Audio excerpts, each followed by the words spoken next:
Very good morning बच्चों। तो आज हम फिर से आ चुके हैं एक नई लेक्चर की ओर, जो कि क्लास 7वीं का वीडियो लेक्चर है, जो कि आज पढ़ने वाले हैं हम। तो 7वीं के विज्ञान में जो है सो हमने बहुत सारे चैप्टर के क्वेश्चन आंसर हम लोग कर चुके हैं बच्चों, जिसमें कि हमने एक चैप्टर कर चुके थे जल और जंगल, वो भी हमने पढ़ लिया था। सेकेंड चैप्टर जो हमारा था जंतुओं में पोषण, हमने ये भी पढ़ लिया था। चैप्टर नंबर 3 था उष्मा, हमने वो भी पढ़ लिया था। इसके अलावा जो है सो हमने चैप्टर नंबर 4 जो है वो भी पढ़ लिया था हमने। इसके बाद चैप्टर नंबर 5 था, ठीक है, पदार्थ में रासायनिक परिवर्तन। ये चैप्टर हम पाँचवा चैप्टर जो है आज की अध्याय में पाँचवा चैप्टर पदार्थ में रासायनिक परिवर्तन, ये चैप्टर हम पढ़ने वाले हैं, जिसका हम इसका क्वेश्चन आंसर डिटेल में ध्यान से समझेंगे। हमने ऑलरेडी क्लास के लेक्चर में इसका जो डिटेल्स में थ्योरी है, जो अध्ययन है, हमने अच्छे से किया था।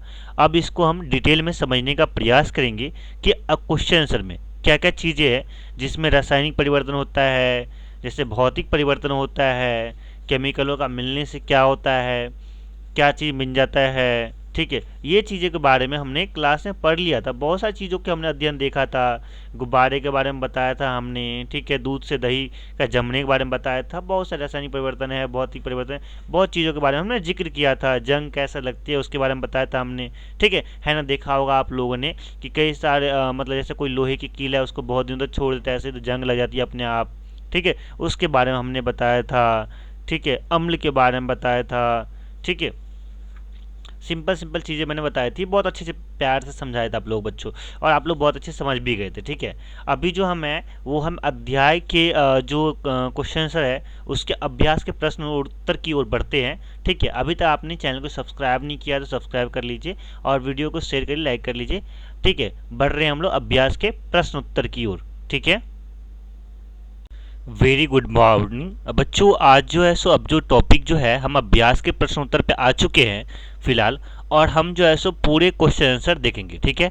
तो जो पहला नंबर प्रश्न है उसमें ये है कि निम्नलिखित कथनों में रिक्त स्थानों को भरिए, ठीक है। तो एक नंबर क्वेश्चन में चार प्रश्न है, क ख ग घ। चारों प्रश्न ऐसे हैं, उसमें रिक्त स्थानों को क्या करना है, फुलफिल करना है, यानी इसमें भरना है रिक्त स्थान में क्या होगा, ठीक है। तो कौन प्रश्न क्या है, डाइस गाइस सुलगती हुई दिया सलाई के जलने में मदद देती है।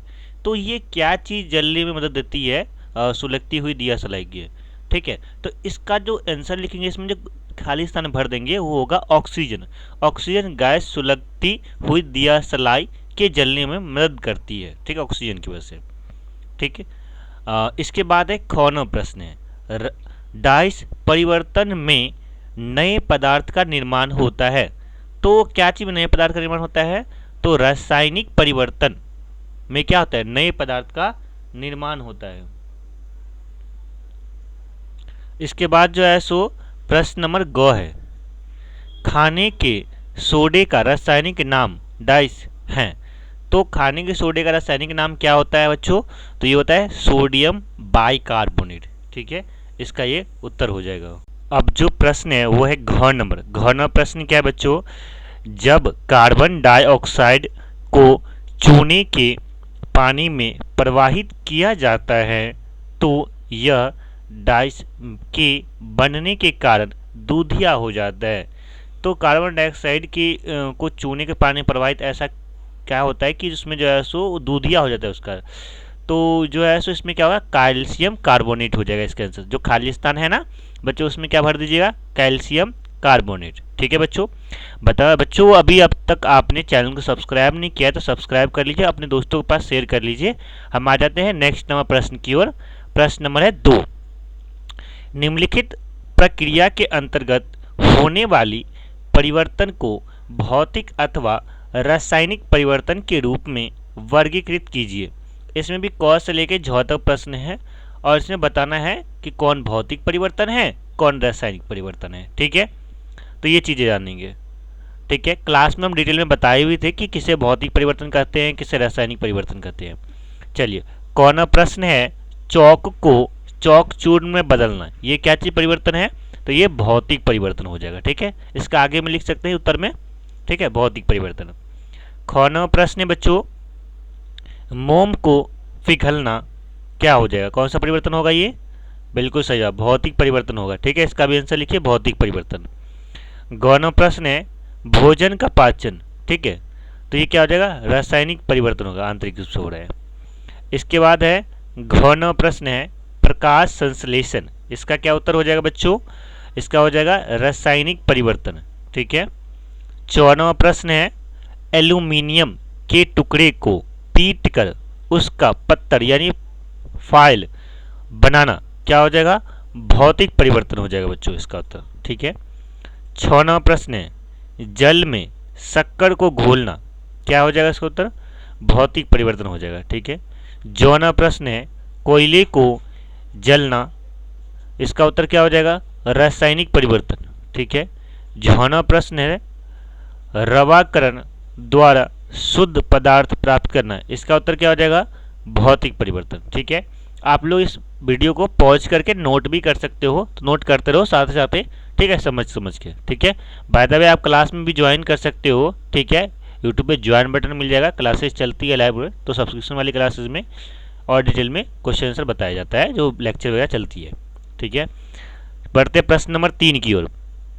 प्रश्न नंबर 3 है बताइए कि निम्नलिखित कथन सत्य हैं अथवा असत्य।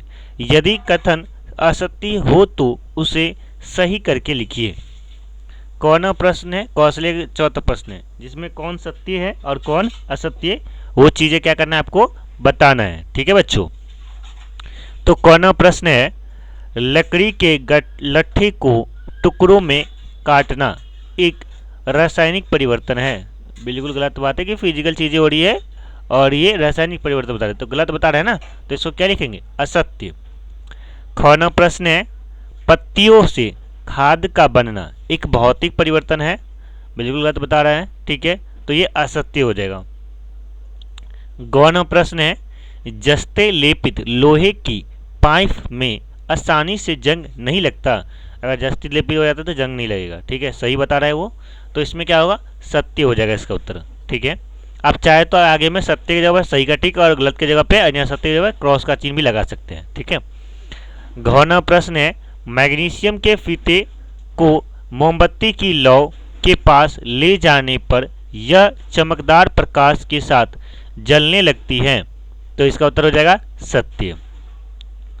उसके बाद 54वां प्रश्न है मैग्नीशियम ऑक्साइड के जलीय विलयन अम्लीय होता है, तो ये इसका उत्तर हो जाएगा असत्य, गलत बता रहे हैं। ठीक है, प्रश्न नंबर 4 की ओर बढ़ते हैं बच्चों। तो अभी तक लाइक नहीं किया चैनल को तो सब लाइक कर लो, और अगर प्यार से कमेंट करना तो कमेंट कर दो, और नेक्स्ट वीडियो किस टॉपिक पे चाहिए वो भी बता दो। ठीक है, तो 4वां प्रश्न है क्या होता है जब, ठीक है, मतलब इसमें बताना है क्या होता है जब, तो इसका उत्तर लिखना है।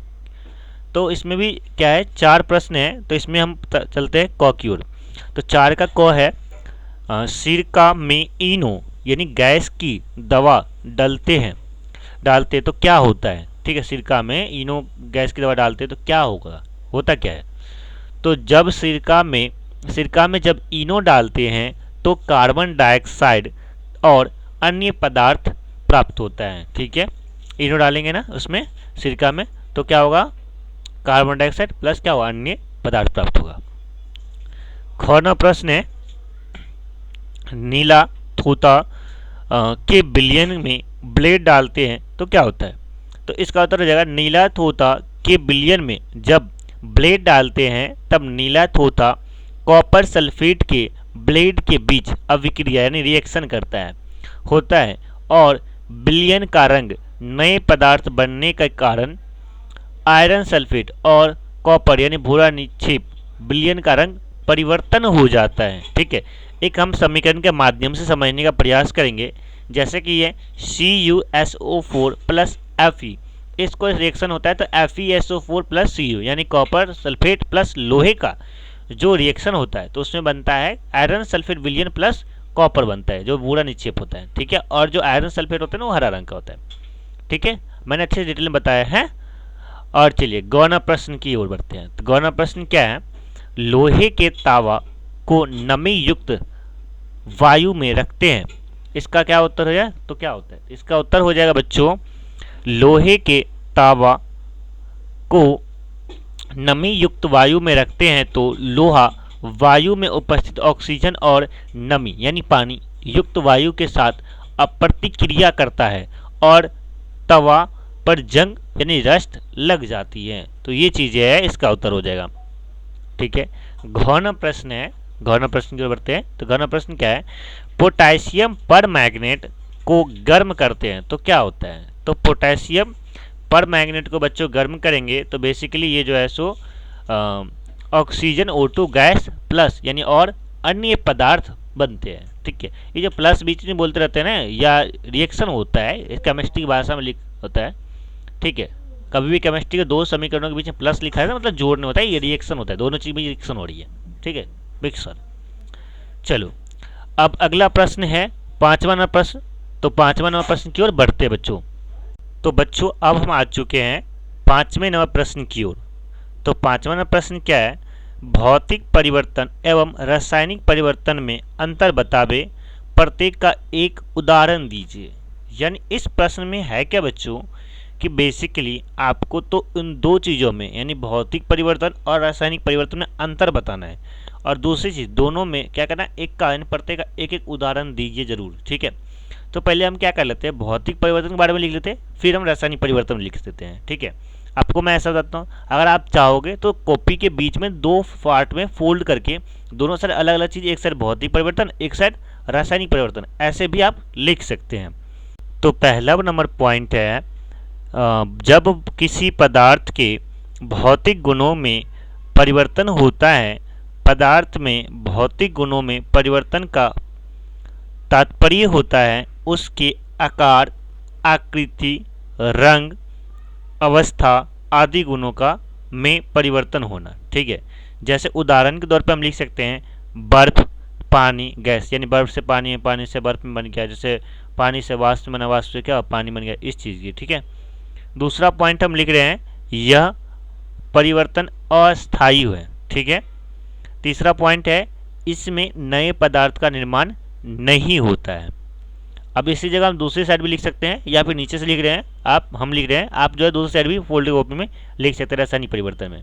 तो इसका पहला पॉइंट हो जाएगा सर, ऐसा परिवर्तन जिसमें पदार्थ के रासायनिक गुणों में परिवर्तन होता है, ऐसे परिवर्तन को रासायनिक परिवर्तन कहते हैं। इस परिवर्तन में दो या दो से अधिक पदार्थ आपस में क्रिया करते हैं और क्रिया के फलस्वरूप एक नए पदार्थ का निर्माण करता है। उदाहरण के तौर पर लिख सकते हैं लोहे में जंग लगना। ठीक है, इसके बाद जो है दूसरा पॉइंट है यह परिवर्तन अस्थायी है। तीसरा पॉइंट है इसमें नए पदार्थ का निर्माण होता है। ठीक है, ये थे दोनों साइड हमने तीन तीन पॉइंट लिख लिए। ठीक है, अब बढ़ते हैं अगले प्रश्न की ओर बच्चों। तो अगला प्रश्न है प्रश्न नंबर 6। 6 नंबर प्रश्न क्या है, जंग लगने के लिए आवश्यक कारक कौन कौन से हैं? ठीक है, ध्यान से प्रश्न सुनना, जंग लगने के लिए आवश्यक कारक कौन कौन से हैं? बच्चों ध्यान रखना, जब भी कोई क्वेश्चन आप बनाते हो तो कम से कम एटलीस्ट 1 से 2 बार, एटलीस्ट 3 बार भी क्वेश्चन को पढ़ा करो, ताकि क्या होगा कि क्वेश्चन पढ़ने से ये समझ में आता है कि क्वेश्चन में पूछ क्या रहा है हमसे। ठीक है, ताकि हम आसानी से किसी प्रश्न का उत्तर दे सके। उत्तर हो जाए इसका, जंग लगने के लिए ऑक्सीजन और जल अथवा जल वाष्प दोनों की उपस्थिति आवश्यक है। ठीक है, ये इसका उत्तर हो जाएगा। सिंपल छोटा सा आंसर लिखा है मैंने। प्रश्न नंबर 7 की ओर आ जाते बच्चों।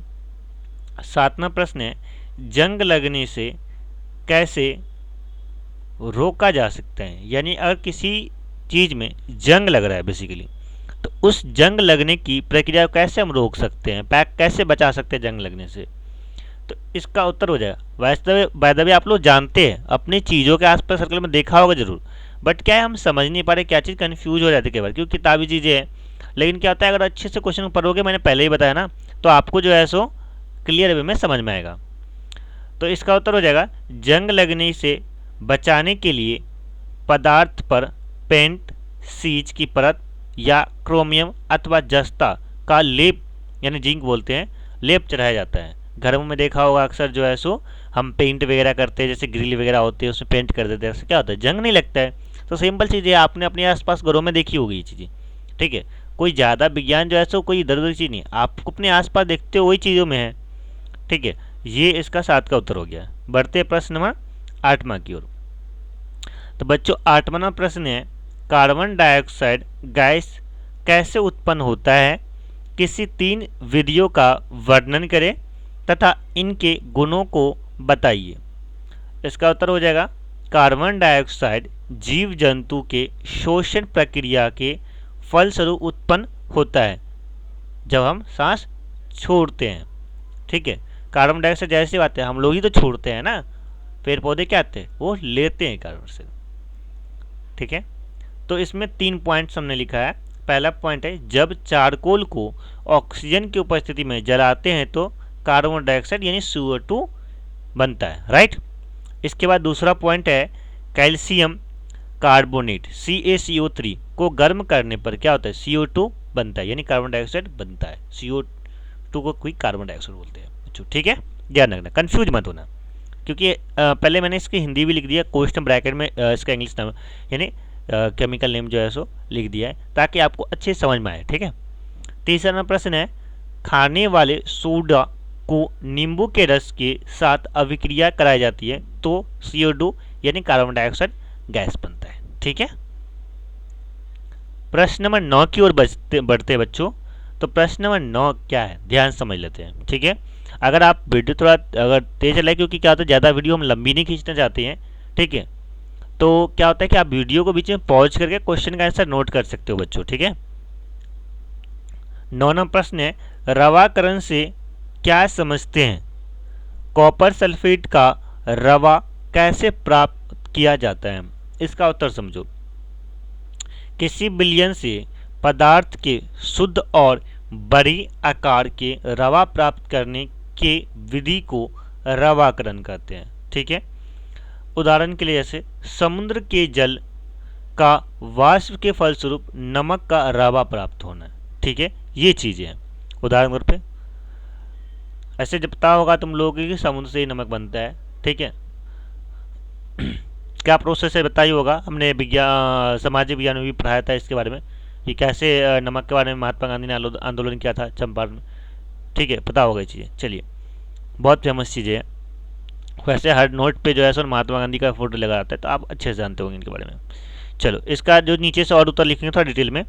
कॉपर सल्फेट का रवा प्राप्त करने के लिए एक बीकर बर्तन में जल लेते हैं और उसमें 1-2 बूंद तनु सल्फ्यूरिक अम्ल डालते हैं और फिर उसे गर्म करते हैं। उसके बाद जब जल उबलना शुरू हो जाए तो उसमें कॉपर सल्फेट के चूर्ण डालते हैं और चलाते हैं जब तक कॉपर सल्फेट धुले और थोड़ा चूर्ण डालते हैं और घुलना बंद होने पर जो है सो फिल्टर पेपर यानी फिल्टर पे देखा होगा। ठीक है, उसे छान लेते हैं और ठंडा होने पर जो है क्या करते हैं, थोड़ी देर बाद ठीक है कॉपर सल्फेट का रवा प्राप्त हो जाता है। ठीक है, तो ये आपका ये प्रश्न है क्या उत्तर था। बढ़ते 10वां प्रश्न की ओर, ऑक्सीजन गैस बनाने की विधि का वर्णन करें तथा इसके गुणों का वर्णन करें। तो इसके बारे में समझते बच्चों। इसका उत्तर हो जाएगा, प्रयोगशाला में पोटेशियम परमैंगनेट की एमाइनोफोर को गर्म करने पर ऑक्सीजन गैस प्राप्त होता है। इसका जो है थोड़ा डिटेल में समझते हैं। एक शीशी या प्रखनली लेते हैं, उसमें के एमाइनोफोर के टुकड़े लेते हैं और एक निकास नली लगा करके कॉर्क से बंद कर देते हैं। निकास नली का संबंध क्या होता है, उल्टे भरे शीशे से रहता है। अब के एमाइनोफोर यानी का पोटेशियम परमैंगनेट को वाले शीशी को गर्म करते हैं और ऑक्सीजन गैस गर्म करने पर बनती है। और निकास नली होते हुए उल्टे शीशे में क्या होता है, बुलबुले के कप में ऊपर जमा हो जाती है होती है। ठीक है, और गुण जो है इसका क्या होता है, यह जीव जंतु की शोषण क्रिया ईंधन जलाने में सहायक होता है बच्चों। ठीक है, तो इसका ये उत्तर था। अगला नंबर प्रश्न है बच्चों 11वां प्रश्न की ओर आ गए हैं। 11वां प्रश्न क्या है, यूरिया के रबे कैसे प्राप्त किया जाता है, वर्णन कीजिए। तो इसका उत्तर हो जाएगा यूरिया पानी में घुलनशील है। ठीक है, पानी में घुल जाता है। ठीक है, सुना होगा आपके यूरिया के बारे में। जब हम यूरिया और पानी के घोल को गर्म करते हैं तो उसमें अधिक यूरिया घुल जाता है और ठंडा होने पर यूरिया की अतिरिक्त घुलित मात्रा के रवे के रूप में घोल से अलग हो जाती हैं और इस प्रकार हम यूरिया के रवे प्राप्त सकते हैं। ठीक है, चलो बच्चों ये तो हो गया 11 प्रश्न। 12 प्रश्न की ओर बढ़ते हैं बच्चों। अगला प्रश्न है, समझाइए कि रेगिस्तानी क्षेत्रों की अपेक्षा समुद्री तटीय क्षेत्रों में लोहे की वस्तुओं पर में जंग अधिक क्यों लगती है। इसका उत्तर हो जाएगा बच्चों, रेगिस्तानी क्षेत्रों में गर्मी अधिक पड़ती है, जाहिर सी बात है। ठीक है, पता हो अगर आप लोगों में से कोई बच्चों कौन कौन रेगिस्तान इलाका जैसे गया हुआ है तो आप कमेंट करेंगे, और कहाँ पे गए वो भी कमेंट करेंगे बच्चों। तो हवा शुष्क होती है, शुष्क हवा के साथ लोहे में जंग लगने की प्रक्रिया धीमी होती है, जबकि समुद्री तटीय क्षेत्रों में हवा में नमी रहती है और लोहे नमी युक्त हवा के साथ तेजी से अभिक्रिया यानी रिएक्शन करता है और जंग अधिक लगता है। ठीक है, ये इसका उत्तर हो गया। समझिए बच्चों। अब जो प्रश्न है बच्चों वो है अगला नंबर प्रश्न, प्रश्न नंबर 13 है। 13 नंबर प्रश्न क्या है, आप यह कैसे दिखाएंगे कि दही का जमना एक रासायनिक परिवर्तन है। देखो बहुत प्यारा सा क्वेश्चन है। ठीक है, ये हमने क्लास में ही बताया था बहुत अच्छे से। ठीक है, दही की कहानी। ठीक है, हालांकि जैसे कहानी सुनने के बाद जैसे दिखा रहे थे सारे बच्चे की जैसे सर हम दही खाते नहीं है, लेकिन पता चल रहा है कि जैसा घर पे खाए जा रहे। चलो ठीक है, खैर ये तो पढ़ाई की बात है, थोड़ा समझते हैं। दूध से दही का जमना एक रासायनिक परिवर्तन है क्योंकि दही बैक्टीरिया का कारण जमता है और दही जमने के बाद दूध अपना गुण खो देती है, जैसी बात है। दही से पुनः दूध प्राप्त नहीं किया जा सकता है। दूध से दही का परिवर्तन अस्थायी होता है। ठीक है बच्चों, समझ गए, यानी बैक्टीरिया की वजह से ही दही बनता है। ठीक है, और दही में बैक्टीरिया बनता है इसके लिए देखना चाहते हो ना, सूक्ष्मदर्शी लेंस लेना, लैब में जाना, प्रयोगशाला में। वैसे आपको गवर्नमेंट स्कूल में जाओगे, ठीक है, वहाँ पे स्कूल में प्रयोगशाला भी होती है। ठीक है, आप अगर सर से बात करोगे तो आपको ले जाएंगे। ठीक है, वहाँ पे जा करके आप देख सकते हो, वहाँ पे सूक्ष्मदर्शी लेंस से, तो पता चलेगा आपको कि जाहिर सी बात है सचमुच में दही में बैक्टीरिया होती है और दूध से दही जो है बैक्टीरिया की ही वजह से ही बनता है। ठीक है, तो ये कॉन्सेप्ट ध्यान में रखना। ठीक है, वैसे ये जरूर कमेंट करना है कि देखने के बाद आज के बाद दही खाओगे या नहीं खाओगे। ठीक है, कमेंट जरूर करना। चलिए, और इसी के साथ चैप्टर हो चुका है कंप्लीट बच्चों, और चैनल को सब्सक्राइब कर लीजिए, शेयर कर लीजिए। बहुत सारे ऐसा प्यार देने के लिए बहुत बहुत धन्यवाद बच्चों। और नेक्स्ट वीडियो किस टॉपिक पे चाहिए आप ज़रूर बताओ, कमेंट में लिखो। मिलेंगे नेक्स्ट वीडियो में, तब तक के लिए बाय, जय हिंद, वंदे मातरम।